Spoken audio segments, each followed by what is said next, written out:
വിവിധ സിനിമകളുടെ box office റിപ്പോർട്ടുകളിലേക്ക് ഇവർക്കും സ്വാഗതം. രൺബീർ കപൂർ നായകനായി എത്തിയ ഏറ്റവും പുതിയ വമ്പൻ ബോളിവുഡ് സിനിമയാണല്ലോ അനിമൽ.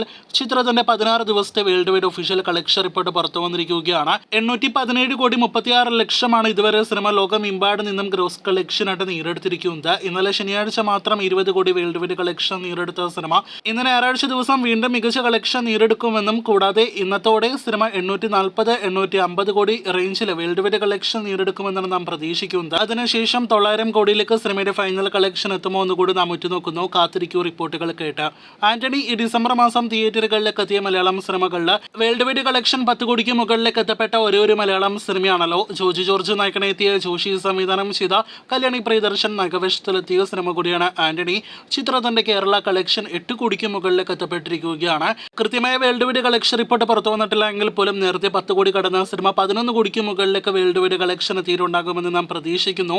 എങ്ങനെ നോക്കിയാലും വളരെ മികച്ച കളക്ഷനാണ് അഭിപ്രായങ്ങൾ കൊണ്ട് ആന്റണി എന്ന സിനിമ നേടിയെടുത്തിരിക്കുന്നത്. 5 കോടിക്ക് മുകളിൽ ബഡ്ജറ്റ് കണക്കാക്കുന്ന സിനിമയുടെ നിലവിലെ വെർഡിറ്റ് ആവറേജ് ഹിറ്റ് സ്റ്റാറ്റസ് ആണ്. ഈ വർഷത്തിലെ ഏറ്റവും അവസാനത്തെ തിയേറ്റർ ഹിറ്റ് നേടിയെടുത്ത സിനിമയാണല്ലോ കാതൽ ദി കോർ. ജിയോ ബേബിയുടെ സംവിധാനത്തിൽ മമ്മൂട്ടി, ജ്യോതിക എന്നിവർ പ്രധാന റോളുകളിലെത്തിയ കാതൽ ദി കോർ എന്ന സിനിമ ആദ്യ ദിവസം തന്നെ തിയേറ്ററുകളിൽ നിന്ന് വളരെ മികച്ച അഭിപ്രായങ്ങൾ ലഭ്യമായ സിനിമയാണ്. ചിത്രത്തിന്റെ കേരള ഷെയർ കളക്ഷൻ കൂടി ഇപ്പോഴത്തെ പുറത്തു വന്നിരിക്കുകയാണ്. ഗ്രോസ് കളക്ഷനായിട്ട് കേരള ബോക്സ് ഓഫീസിൽ നിന്ന് 10 കോടി 40 ലക്ഷത്തിന് മുകളിൽ കളക്ഷൻ നേടിയെടുത്ത സിനിമ 4 കോടി 50 ലക്ഷത്തിന് മുകളിൽ കേരള ഷെയർ നേടിയെടുത്തിരിക്കുകയാണ്. 5-6 കോടി റേഞ്ചിൽ ബഡ്ജറ്റ് കണക്കാക്കുന്ന സിനിമ മികച്ചൊരു തുക കേരള ബോക്സ് ഓഫീസിൽ നിന്ന് തന്നെ ഷെയർ കളക്ഷനായിട്ട് നേടിയെടുത്തിട്ടുണ്ട്. വേൾഡ് വൈഡ് കളക്ഷൻ ഇനിയും കൃത്യമായിട്ട് പുറത്തു വന്നിട്ടില്ല. 14 കോടി കടന്നിട്ടുണ്ടാകുമെന്ന് പ്രതീക്ഷിക്കുന്നു. ഇന്ന് ഡിസംബർ 17 2 വർഷങ്ങൾക്ക് മുന്നേ ഇതേ ദിവസമായിരുന്നു അല്ലു അർജുൻ നായകനെത്തിയ പുഷ്പ പാർട്ട് 1 തിയേറ്ററുകളിലേക്ക് എത്തിയത്. കോവിഡ് കാലത്ത് തിയേറ്ററുകളിലേക്ക് എത്തിയ അല്ലു അർജുന്റെ കരിയറിലെ തന്നെ ഏറ്റവും കൂടുതൽ ഗ്രോസ് കളക്ഷൻ 365 കോടി ഫൈനൽ കളക്ഷൻ നേടിയെടുത്ത സിനിമ.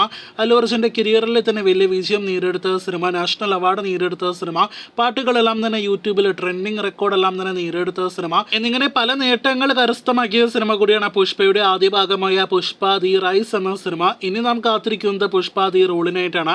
പുഷ്പയുടെ രണ്ടാം ഭാഗം വരുന്ന 2024 ഓഗസ്റ്റ് 15-ാം തീയതിയാണ് തിയേറ്ററുകളിലേക്ക് എത്തുന്നത്. തുടർച്ചയായി 2 വർഷം അല്ലു അർജുൻ സിനിമ തിയേറ്ററുകളിലേക്ക് എത്തുന്നില്ല എങ്കിൽ പോലും ആരാധകരെല്ലാം തന്നെ വലിയ കാത്തിരിപ്പാണ് പുഷ്പയുടെ രണ്ടാം ഭാഗത്തിനായിട്ട്. ഇന്ന് സിനിമയുടെ രണ്ടാം ഭാഗത്തിന്റെ എന്തെങ്കിലും ഒരു അപ്ഡേറ്റ് പ്രതീക്ഷിച്ചിരുന്നു. എന്നാൽ ഒരു ഒഫീഷ്യൽ പോസ്റ്റർ ആദ്യ ഭാഗത്തിൻ്റെതല്ലാതെ വേറെ ഒന്നും തന്നെ പുറത്തു വന്നിട്ടില്ല. കാത്തിരിക്കൂ പുഷ്പയുടെ രണ്ടാം ഭാഗത്തിന്റെ കൂടുതൽ അപ്ഡേറ്റുകൾ കേട്ട്.